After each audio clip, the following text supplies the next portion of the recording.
We've all probably had that moment, maybe lying awake at 3 a.m., wondering if we're doing enough with our money, or if we're missing some critical piece of the puzzle that financially successful people seem to just get. It's almost like we expect there's some hidden secret formula out there, right? Like an exclusive club with a handshake and a password. Yeah, I know what you mean. But what if it's less about a secret and more about, well, a set of consistent, powerful habits they consciously build? That's a fascinating observation, and actually, it lines up perfectly with our deep dive today. We're looking at a really compelling thesis from Thammasat University. Okay. It explores what they call the money rush phenomenon, basically, this wave of people actively seeking out financial knowledge, often driven by, a sense of economic urgency. Makes sense. And it really unpacks not just the tools like budgeting or investing, but also these profound shifts in mindset and behavior. What's truly interesting is how these habits come out of a real-world context of economic insecurity, yet they offer lessons for pretty much anyone trying to achieve what the research calls the good life. The good life. Defined how exactly in this context? Well, here it means things like financial stability, security, and really the freedom to pursue your own aspirations. Yeah. Moving beyond just feeling insecure about money all the time. Okay, let's unpack this. This sounds like a great window into how people actively chase that good life through, dedicated financial management. And as we dig in, we're going to uncover 5 key principles that really stand out habits these financially savvy folks seem to embody. Indeed. Yeah. And these aren't just like dry financial rules from a textbook. They're deeply tied into how people think about their future, their relationships, even their own sense of control, their personal agency. They offer a kind of pathway, really, to turn that feeling of financial insecurity into, manageable difficulties and a real sense of possibility. Okay, so the first habit we see is a really powerful one, and it's something I think many of us struggle with, the courage to act anyway. Just getting started, even when the path isn't perfectly clear, even when you're feeling that fear or uncertainty. For someone who feels genuinely stuck, maybe paralyzed by that fear, how does that first act anyway moment even happen? Is there like a minimum step? That is such an important question. Because the core belief among these financial literacy seekers is self-reliance from practice. It's this emphasis on kan, which literally means taking action. Taking action. Right. And the anthropologist Michael Lambeck highlights this as central to understanding the good life. It's not found in grand theories, but in just everyday practice. The source explicitly says taking action is more important than knowledge, and taking action never lies. Wow. Taking action never lies. Powerful, isn't it? And this ties directly into Albert Bandura's psychology concept of self-efficacy. The idea that believing you can do something makes you much more likely to actually succeed.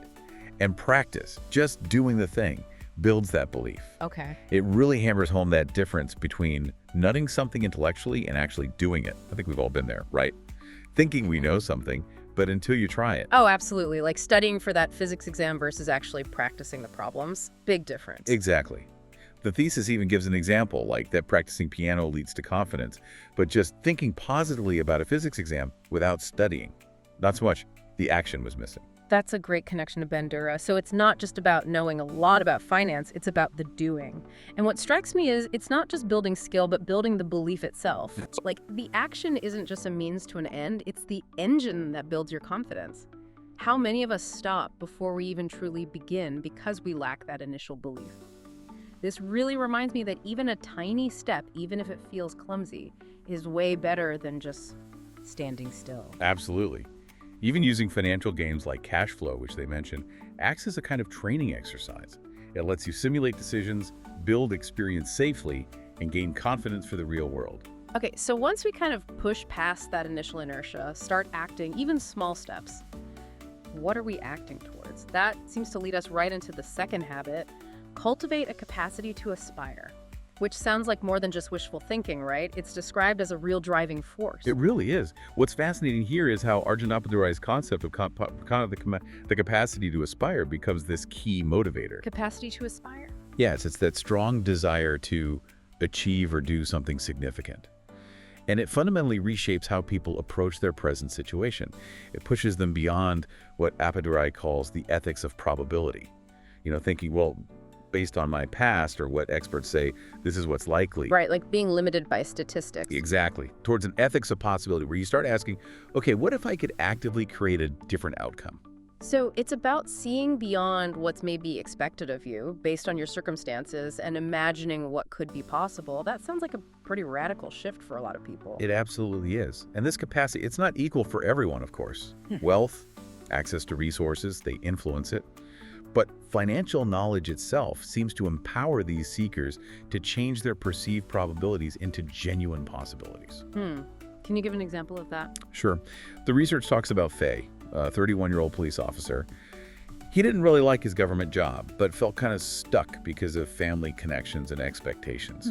But his aspiration, his big goal, was early retirement, specifically to start his own business by age 50, much earlier than usual. Ambitious. Very. And he didn't just dream about it. He used his government benefits, like access to low-interest home loans, combined with his financial knowledge, to start building assets. That clear aspiration fueled really practical actions, disciplined saving, strategic investing. He saw those actions as the direct path to his good life, a way to manage future difficulties and achieve his goal. So stepping back then, what this really means is having that clear, powerful vision for your future, even if it seems way off or unlikely right now. It can genuinely shape what you do today. Exactly. It transforms the unknown future from something maybe scary or predetermined into an opportunity you can actively build toward. It sounds like having that clear vision, that ethics of possibility is absolutely crucial. But how do we even start forming a vision like that if we're kind of boxed in by conventional thinking or, beliefs about money we picked up growing up? That's a great question. As we dig deeper here, what's a surprising habit these financially savvy people share that might challenge our own ingrained beliefs? Is there something that really encourages them to look past that conventional wisdom? Well, that leads us perfectly into our third habit. Question everything they've been taught about money. Ooh, interesting. Question everything. Yeah. And it raises a really important point. What are some of those foundational beliefs about money that maybe need challenging? The research points out two common but potentially problematic ideas. Okay, what are they? First, the idea that money can be totally separated from its social context, that it's just this universal, neutral tool for exchange. Mainstream economics often pushes this view. Right, money is just money. Kind of. Yeah. But the second idea, maybe influenced by historical thought, Marxism, even some interpretations of Christianity, is that money is inherently bad, the root of all evil, tied up with greed. Ah, yes. The money is dirty idea. Exactly. And the financial literacy movement, as described here, actively tries to dismantle both of those ingrained beliefs. They argue for understanding money within social relationships and seeing its meaning as specific to context. So hang on, many of us grow up with these unspoken rules: save your money, be cautious. It sounds almost counterintuitive to question something so fundamental. Aren't some of those traditional beliefs still valid? Like saving? Absolutely. Caution and saving have their place, but the context is key, and it changes. The coaches in these groups really emphasize that simply saving money in a standard bank account, while it feels safe and prudent, is often just insufficient now. Why is that? Because of persistently low interest rates. The example given is just 0.5% in Thailand in 2023. You're barely keeping up with inflation, maybe even losing purchasing power. Right. Your money's not really growing. Exactly. They actually state it quite bluntly. Which basically translates to not investing is financially backward. It's a direct push against those traditional passive saving habits. That's strong. It is. And this questioning comes from a place of real-world financial insecurity in Thailand. Things like income inequality, low productivity, high cost of living, an aging population. All these factors demand a more proactive and, frankly, more critical approach to managing your money. So it's really about looking beyond the surface, recognizing that some of our deeply held beliefs about money, maybe things we learned as kids, might actually be holding us back from becoming financially empowered today. It's like an invitation to apply critical thinking to our financial lives, to ask why we believe what we believe, not just how to follow the old rules, and challenge assumptions we didn't even know we had. Well put. Okay, moving on. The idea of making money while you sleep, that sounds like the ultimate dream, doesn't it? But for financially successful people, it seems less like a dream and more like a tangible habit. really focused on building passive income and assets. That's right. And what's fascinating here is the specific definition of financial freedom these groups often adopt. It seems heavily influenced by Robert Kiyosaki's Rich Dad, Poor Dad. Yes. Familiar book. Right. And the definition isn't just vague being rich, it's very concrete. Yeah. Having passive income from assets that is equal to or greater than your total expenses. Okay. Passive income covering expenses. That's a clear target. Exactly. And that specific, actionable goal really drives the whole pursuit of building assets. They teach concrete strategies, often using a framework they call 3 money baskets or ports to help organize different financial goals. 3 money baskets. Okay, that sounds like a potentially helpful way to visualize things, maybe simplify what can feel like complex planning. Tell me more. It really seems to be. So Port C is basically your emergency fund. You calculate 3 to 12 months of essential living expenses and keep that amount in highly liquid places like a savings account. It's your safety net for, unexpected stuff. Got it. The cushion. Precisely. Then Port B is your retirement fund. Here, you estimate your future living costs in retirement and save enough to cover those years. It's all about long-term security. Makes sense. Emergency, retirement. What's Port A? Port A is for investment and growth. This is where you'd hold assets like stocks, mutual funds, things designed for potentially higher returns over the long haul. Okay, so it's a clear roadmap. Yeah. Safety net, long-term security, and growth. How do they approach those growth investments in Port A? Well, mutual funds are often highlighted as being very accessible. You can start with very small amounts, sometimes as little as 1 bat in the Thai context. Wow, really? Yeah, they're managed by professionals, which helps. But you still need to do your homework, understand the fund fact sheets, keep an eye on performance, and they really emphasize strategies like dollar cost averaging or DCA. DCA, consistently investing small amounts over time. Exactly. Investing regularly over long periods, say 15 years, is shown as a powerful way to smooth out market bumps and build long-term growth. And then there's real estate. The classic investment. Right. They teach using other people's money, OPM, basically loans, and other people's resources, OPR, leveraging other people's skills or time to acquire rental properties. So leveraging. Yes, but smartly. Learners are taught to really calculate the profitability. You look at your expected rental income minus operating costs, that's your net operating income, and critically compare that against your loan interest rate. Does the property actually make financial sense? Due diligence is key. Absolutely. Yeah. And the first rental home is often framed not as an instant path to riches, but as a crucial learning experience. A way to gain invaluable hands-on knowledge. You see this with the example of Ray. Yeah, he was advised to build real estate assets, specifically for rental income, to help his parents pay off significant debt they incurred during the 1997 Asian financial crisis. That passive income became essential for managing those heavy family responsibilities. That's a powerful real-world application. So it's really about consciously building systems that work for you, not just you working for money. A strategic shift towards long-term stability and freedom, understanding that your money needs to be put to work through diverse assets and passive income. That captures it perfectly. Okay, our final habit, and maybe this one is the most liberating. Treat failure as data. Instead of being completely derailed or paralyzed by setbacks, financially successful individuals seem to extract lessons and adapt. This feels so important because, let's face it, nobody gets everything right the first time, especially with something as tricky as finance. Absolutely. And what's fascinating here is how these financial literacy groups actively emphasize that life is just full of manageable difficulties. Manageable difficulties, I like that framing. Right. They encourage reframing financial risks. They're not insurmountable walls, but uncertainties you can often anticipate and address with the right tools and, crucially, the right mindset. And this perspective gets heavily reinforced through practice, especially simulated learning. Like those financial games you mentioned earlier. Exactly, like cash flow. These games deliberately expose players to all sorts of financial scenarios, including unexpected problems, job loss, market crashes, surprise expenses.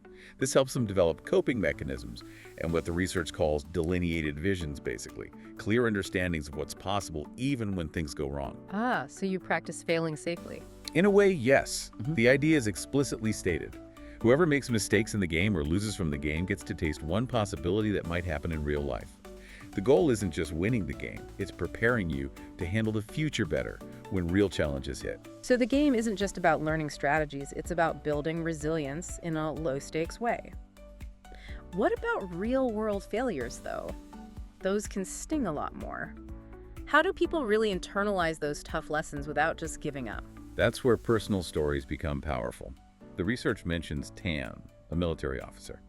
He got into Forex trading and faced significant losses, twice actually. Ouch. Forex can be volatile. Extremely. He lost over 100,000 baht, a substantial amount in one instance, partly due to market swings, but also, he admitted, relying on an unreliable broker who apparently fell asleep. Oh, wow. That's unfortunate. Understatement. But despite how painful that experience must have been, Tan later reflected on his mistakes with a surprising sense of acceptance. He even said the broker falling asleep was his own undoing, taking some responsibility. That costly experience served as crucial data. It taught him invaluable lessons about risk, who to trust, and the hard realities of the market. So he didn't let it break him, he learned from it. Exactly. And the coaches in these programs really lean into this. They emphasize understanding your own personal risk tolerance. They ask questions like, how much can you afford to lose and still sleep well at night? That's a very practical question. It highlights that financial decisions aren't purely about maximizing returns on a spreadsheet. It's also about managing your own psychological comfort and being able to learn from bad outcomes without being wiped out. That's why diversification is taught not just for potentially higher returns, but as protection against catastrophic loss, so you can keep learning from smaller failures. This raises a really important question for all of us listening, doesn't it? How do we actively shift our own perspective, move away from fearing failure, and instead learn to embrace it as maybe an invaluable teacher? It's about building that resilience muscle, committing to continuous improvement, and seeing every setback not as a stop sign, but as a chance to refine our approach. That's the essence of it. So there you have it, 5 really powerful habits that emerged from our deep dive into this financial literacy research. From taking that first, maybe scary step with act anyway, to dreaming big for your future with capacity to aspire, questioning those old assumptions about money, building assets that actually work for you while you sleep, and finally, learning from every bump in the road by treating failure as data. These principles really do offer a kind of roadmap. And zooming out just a bit, if we connect this to the bigger picture, these habits aren't just about stacking up money. They're about cultivating what the research calls trained self-reliance and fostering that profound ethics of possibility we talked about. Right. They empower you, really, to actively negotiate and manage your own future, to transform uncertainty from something paralyzing into challenges that are manageable, and ultimately work towards a more fulfilling life, however you define that. So what stands out to you from today's deep dive? Thinking about these 5 habits, is there one you feel you could start cultivating? Or maybe a long-held financial assumption you're now ready to question? We really hope this conversation has given you some valuable insights to chew on and perhaps explore on your own journey towards financial empowerment.